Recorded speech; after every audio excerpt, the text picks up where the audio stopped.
Guys, Aubrey O'Day has slammed the brakes on rampant courtroom rumors, announcing that she will not take the stand in Sean Diddy Combs' federal sex trafficking trial, despite holding a hush-hush sit-down with Homeland Security investigators just days ago. Speaking on the premiere of Amy Robach and TJ Holmes Present, Aubrey O'Day, covering the Diddy trial, the 41-year-old singer confirmed, "I'm not here to testify for the Diddy trial that I know of," adding that the only official interaction she's had is a behind-closed-doors briefing with federal agents. Why bow out when the spotlight was hers to seize? O'Day says she was never subpoenaed, and insiders note that public testimony could jeopardize any confidential intelligence she may have already provided to investigators, making her silence as strategic as it is surprising. When dating Cassie Ventura, back in 2005, the narrative felt scripted for MTV. A 22-year-old backup singer meets a hip-hop king, 40-something floors above Times Square. He signs her, he dates her, private jets, red carpets, cameos in Vogue. Everything glimmered like an award show trophy. Yet, the same glitter masked a widening power gap. One partner controlled the contracts, the housing, even the phone plan. The other was learning that luxury can double as a leash. She once told friends she felt indebted for the career he had birthed. By the time the billboard spots cooled, private expectations had sharpened. White tip nails only, tan on demand, waxed on schedule, silence on everything else. And when rules are written in private, breaking them can cost more than a chart position. Prosecutors call them freak-offs. Diddy's lawyers prefer consensual adult parties. Either way, jurors this week stared at frozen screenshots no music video director would dare storyboard. Escorts hired by wire transfer. 10 bottles of baby oil lined up like stage lights. Feds later seized more than 1,000 from the LA mansion raid. LED bulbs washed the hotel suite in red and purple. A palette straight out of a late-night music video countdown. Cassie's account is colder. Paid strangers, narcotics to mute anxiety, a camera always nearby, and a boyfriend directing from the corner chair. She says the tapes became leverage.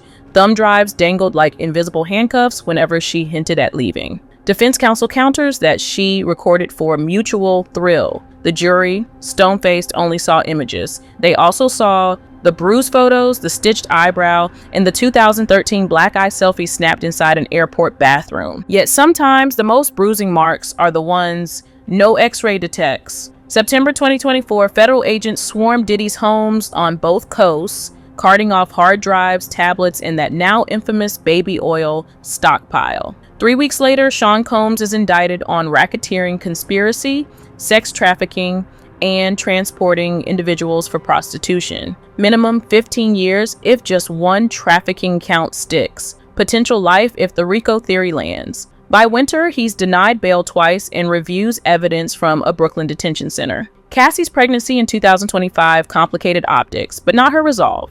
4 days on the stand, soft voice, no tears until the word worthless slipped out. When she admitted contemplating ending it all, the courtroom fell so silent a reporter counted 3 sniffles and 2 pencil drops. Defense counsel pressed, "If it was that bad, why stay?" She replied, "Sometimes a cage is gilded, sometimes it's invisible. And invisible prisons can be hardest to escape, especially when the wardens wear tailored suits." Day 4 pivoted. The defense unveiled email chains hinting Cassie proposed play sessions, and a former bodyguard claimed she once bragged about the sex tape business model. Yet, under redirect, prosecutors played an audio note where Diddy allegedly snarls, "I own every piece of you." The tape ended before it could be authenticated, leaving jurors hanging between 2 realities. And that uncertainty may be all the defense needs. Cassie testified that Diddy didn't need padlocks. He had staff. House managers signed NDAs. Bodyguards booked plane seats 2 rows back, then swapped when she tried to move. A private physician allegedly slid opioid scripts into vitamin bottles. A stylist whispered advice about covering a swollen lip before cons. Prosecutors say that choreography, moving people across New York, Miami, Vegas, turned private abuse into federal sex trafficking territory. BBC NPR, when friends noticed bruises, she brushed them off as stage mishaps. When her mother pushed for answers, Cassie lied, then journaled the truth. The journal became chapters. The chapters became a draft memoir. The memoir became a $30 million bargaining Chip, but trauma doesn't obey NDA clauses, and in late 2023, she filed a civil suit that settled within 24 hours. Some say for roughly the same amount she once requested for silence. Meanwhile, Dawn Richard, Mario Winans, a former assistant, even a yacht captain are cued as witnesses. Tabloids salivate over rumored appearances by Justin Bieber to rebut trafficking claims tied to a Miami trip. And Mary J. Blige, character witness for the prosecution. Cameras aren't allowed inside, but sketch artists have turned the gallery row into daily viral memes. Each share means more eyeballs, more ad revenue splits, and ironically, more proof the bad boy brand still commands attention. But fame cuts both ways. A spotlight can blind a jury or illuminate finer cracks. Rumor, unconfirmed but loud, says the FBI recovered a 27-minute file labeled Hampton's 2015 Final. Prosecutors haven't introduced it. Defense insists it shows enthusiastic adults. Cassie's attorneys whisper it contains evidence of coercion beyond dispute. If the chain of custody checks out and the judge allows even a fragment, 14 sealed faces could watch the exact moment consent dies on camera. Courts have ended careers for less. This trial could end an era. No official source yet.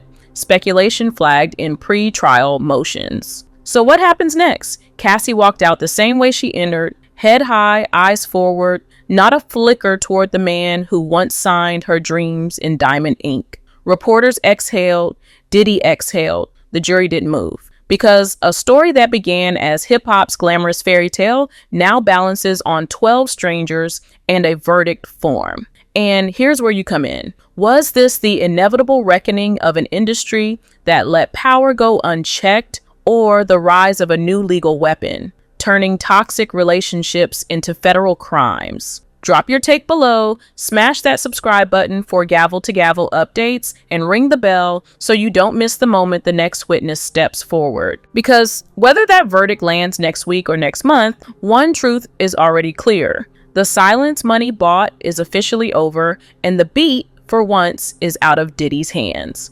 Guys, don't forget to subscribe, like, and share for more videos. Thanks for supporting this channel.